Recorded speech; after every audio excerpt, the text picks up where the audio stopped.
صحیح مسلم حدیث نمبر 21۔ مجاہد سے روایت ہے کہ بشیر بن کعب ادوی حضرت عبداللہ بن عباس رضی اللہ عنہما کے پاس آیا اور اس نے احادیث بیان کرتے ہوئے کہنا شروع کر دیا، رسول اللہ صلی اللہ علیہ وسلم نے فرمایا، رسول اللہ صلی اللہ علیہ وآلہ وسلم نے فرمایا۔ حضرت ابن عباس رضی اللہ عنہما نے یہ رویہ رکھا کہ نہ اس کو دھیان سے سنتے تھے نہ اس کی طرف دیکھتے تھے۔ وہ کہنے لگا، اے ابن عباس، میرے ساتھ کیا معاملہ ہے؟ مجھے نظر نہیں آتا کہ آپ میری بیان کردہ حدیث سن رہے ہیں۔ میں آپ کو رسول اللہ صلی اللہ علیہ وآلہ وسلم سے حدیث سنا رہا ہوں اور آپ سنتے ہی نہیں۔ حضرت ابن عباس رضی اللہ عنہ نے فرمایا، ایک وقت ایسا تھا کہ جب ہم کسی کو یہ کہتے سنتے، رسول اللہ صلی اللہ علیہ وسلم نے فرمایا، تو ہماری نظریں فوراً اس کی طرف اٹھ جاتی اور ہم کان لگا کر غور سے اس کی بات سنتے۔ پھر جب لوگوں نے بلا تمیز ہر مشکل اور آسان پر سواری شروع کر دی تو ہم نے لوگوں سے کوئی حدیث قبول نہ کی سوائے اس حدیث کے جسے ہم جانتے تھے۔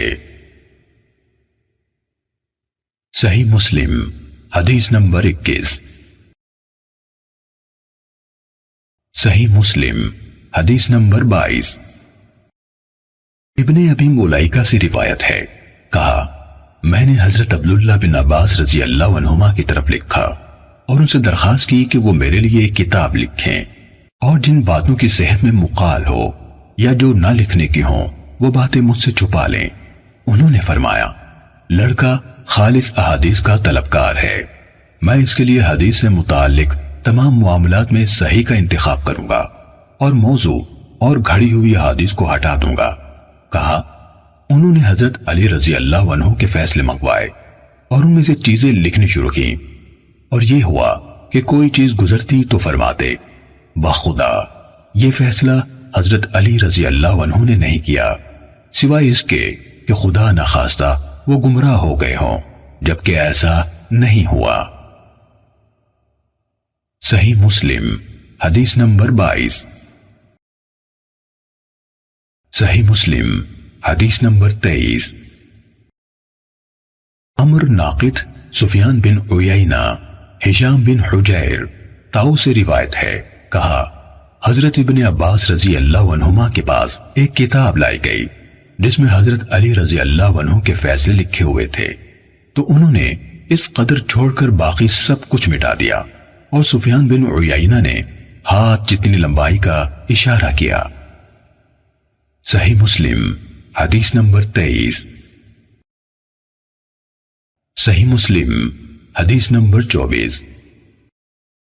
حسن بن علی حلوانی، یحییٰ بن آدم، ابن ادریس، اعمش، ابو اسحاق سے روایت ہے، کہا، جب بظاہر حضرت علی رضی اللہ عنہ کا نام لینے والے لوگوں نے حضرت علی رضی اللہ عنہ کے بعد ان کے نام پر یہ چیزیں ایجاد کر لی تو ان کے ساتھیوں میں سے ایک شخص نے کہا، اللہ ان لوگوں کو قتل کرے، انہوں نے کیسا عظیم الشان علم بگاڑ دیا۔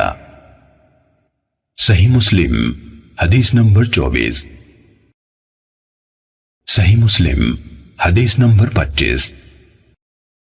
بن خشرم، ابو بکر بن عیاش نے ہمیں بتایا، کہا، میں نے مغیرہ سے سنا، فرماتے تھے، حضرت علی رضی اللہ عنہ سے مروی حدیث میں کسی چیز کی تصدیق نہ کی جاتی تھی سوائے اس کے جو عبداللہ بن مسعود رضی اللہ عنہ کے شاگردوں سے روایت کی گئی ہو۔ صحیح مسلم حدیث نمبر 25۔ صحیح مسلم حدیث نمبر 26۔ ایک سند میں ایوب اور ہشام اور دو سندوں میں ہشام سے روایت ہے، انہوں نے محمد بن سیرین سے روایت کی، کہا، یہ علم دین ہے، اس لیے اچھی طرح دیکھ لو کہ تم کن لوگوں سے اپنا دین اخذ کرتے ہو۔ صحیح مسلم حدیث نمبر 26۔ صحیح مسلم حدیث نمبر 27۔ عاصم احول نے ابن سیرین سے روایت کی، کہا، ابتدائی دور میں عالمان حدیث اسناد کے بارے میں کوئی سوال نہ کرتے تھے، جب فتنہ پڑ گیا تو انہوں نے کہا، ہمارے سامنے اپنے رجال حدیث کے نام لو تاکہ اہل سنت کو دیکھ کر ان سے حدیث لی جائے اور اہل بدعت کو دیکھ کر ان کی حدیث قبول نہ کی جائے۔ صحیح مسلم حدیث نمبر 27۔ صحیح مسلم حدیث نمبر 28۔ اوزاعی نے سلیمان بن موسیٰ سے روایت کی، انہوں نے کہا میں طاؤس رحمہ اللہ سے ملا اور ان سے کہا مجھے فلاں شخص نے اس طرح حدیث سنائی۔ انہوں نے کہا اگر تمہارے صاحب یعنی استاد پوری طرح قابل اعتماد ہیں تو ان سے اخذ کر لو۔ صحیح مسلم حدیث نمبر 28۔ صحیح مسلم حدیث نمبر 29۔ سعید بن عبدالعزیز نے سلیمان بن موسیٰ سے روایت کی، انہوں نے کہا میں نے طاؤس رحمہ اللہ سے عرض کی فلاں نے ان الفاظ سے مجھے حدیث سنائی۔ انہوں نے کہا اگر تمہارے صاحب ثقاحت میں بھرپور ہیں تو ان سے اخذ کر لو۔ صحیح مسلم حدیث نمبر 29۔ صحیح مسلم حدیث نمبر 30۔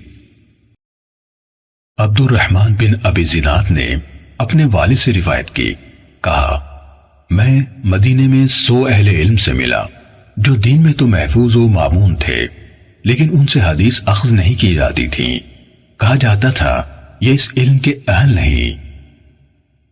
صحیح مسلم حدیث نمبر 30۔